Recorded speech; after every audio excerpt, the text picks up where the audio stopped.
अमरीकी सदर की कांग्रेस में धुआंधार तकरीर, बड़े बड़े फैसले, अक़वाम मुत्तहिदा इंसानी हुकूक काउंसिल, आलमी इदारा सेहत पर इस माहदे से अलहदगी का ऐलान। डोनाल्ड ट्रंप ने कहा कि WHO करप्ट तरीन इदारा है, अमरीकी अवाम का पैसा इमदाद में ज़ाया किया गया।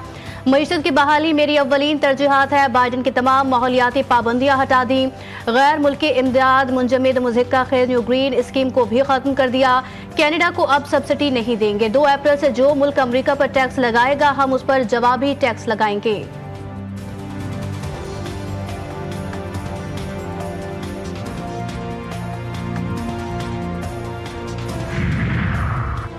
ट्रंप का एहतजाज की इजाजत देने वाले तालीमी इदारों की फंडिंग बंद करने का ऐलान। कहा, जहरीली नस्ली पॉलिसी खत्म कर दी, अमरीका भर से मैदान में आ गया। हमने अभी तो काम शुरू ही किया है, हमने 1.5 माह में जितना काम किया इतना तो दीगर ने 4 बरसों में किया। डोनाल्ड ट्रंप का ओहदा संभालने के बाद कांग्रेस से पहला खिताब। उन्होंने मजीद कहा कि मुजाहिरीन को कैद या मुल्क बदर कर दिया जाएगा, जबकि अमरीकी शहरियों को मुस्तकिल तौर पर इदारों से फारिग या गिरफ्तार कर लिया जाएगा।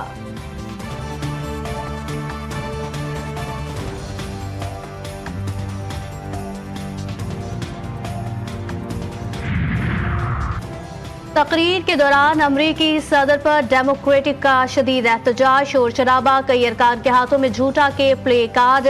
डोनाल्ड ट्रंप पर तनकीद करने वाले डेमोक्रेटिक रुकन को हॉल से निकाल दिया गया। ट्रंप ने कहा कि डेमोक्रेट के चेहरे पर मुस्कुराहट लाने के लिए कुछ नहीं कर सकता।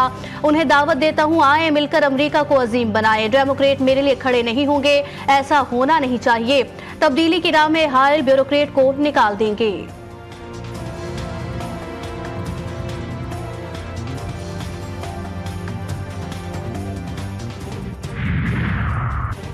अरब ममालिक का ट्रंप को ताकतवर झटका, फलस्तीनियों की बेदखली का प्लान मुस्तरद। गजा की तामीर नौ के लिए मिस्र का मंसूबा कबूल कर लिया। काहिरा में गैर मामूली इजलास, मिस्र, सऊदी अरब, कतर, उर्दन, शाम समेत सरबराह अक़वाम मुत्तहिदा, यूरोपीय यूनियन सदर और सेक्रेटरी जनरल इस्लामी ताउन तंजीम की शिरकत। इजलास में गजा की तामीर नौ और एक आज़ाद फलस्तीनी रियासत के क़याम पर गौर। $53 अरब के मुजव्वज़ा 5 साला मंसूबे में लाखों मकानात, तिजारती बंदरगाह और एयरपोर्ट की तामीर शामिल। फलस्तीनी इलाकों में इंतखाबात और 2 रियासती हल की कोशिशें भी मंसूबे का हिस्सा हैं।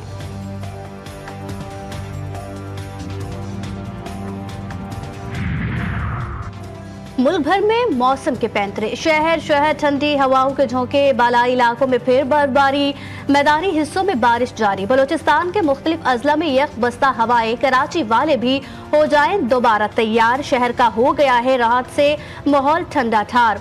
शहर कायद समेत सिंध के साहिली इलाकों में दर्जा हरारत में कमी का इम्कान।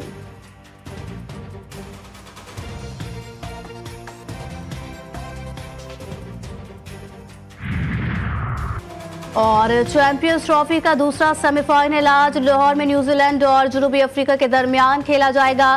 पहले सेमीफाइनल में भारत ने ऑस्ट्रेलिया को मात दी। लाहौर में शेड्यूल सेमीफाइनल से कबल न्यूजीलैंड ने दिन और जनूबी अफ्रीका ने शाम के औकात में कज़ाफी स्टेडियम में ट्रेनिंग की। दूसरा सेमीफाइनल भी दिन के 2 बजे शुरू होगा।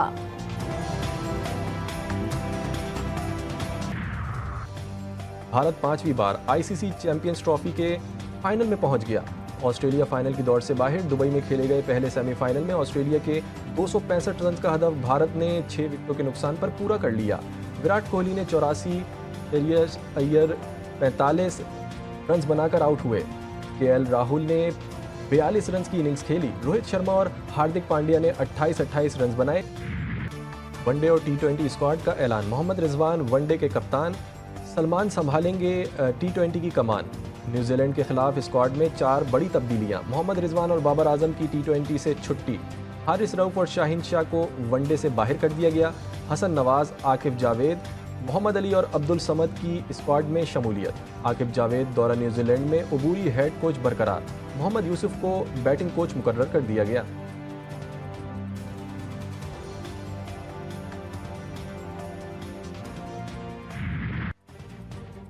चैंपियंस ट्रॉफी में बुरी परफॉर्मेंस की जिम्मेदारी लेता हूं। कोई समझता है कि मुझे इस वक्त कोई कदम उठाना है तो मैं इसके लिए तैयार हूं। हेड कोच आकिब जावेद की मीडिया से गुफ्तगू। बोले, कामयाबी के लिए प्लेयर्स से लेकर बोर्ड के सरबराह तक की तकर्री तक फैसलों में तसलसल ज़रूरी है। हमारे पास ऑलराउंडर्स की कमी है। बाबर आजम और शाहीन शाह को ड्रॉप करने का मतलब ये नहीं कि उनके नामों के आगे क्रॉस लगा दिया गया।